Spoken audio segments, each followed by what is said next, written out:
Многие думают, что Халк появился в Америке. Но на самом деле все было иначе. Настоящий Халк был казахом.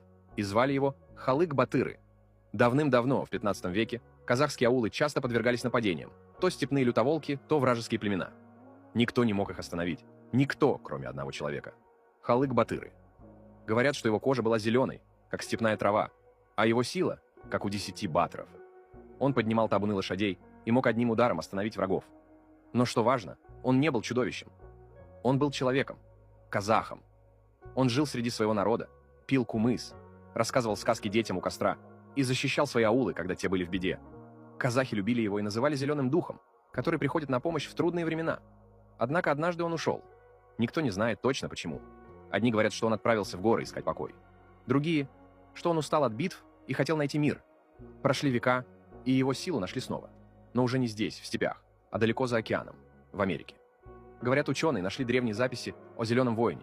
А может, что-то большее. Но что они не понимают, это то, что сила Халык-Батыра принадлежит только его народу. И он был не просто чудовищем, он был казахом,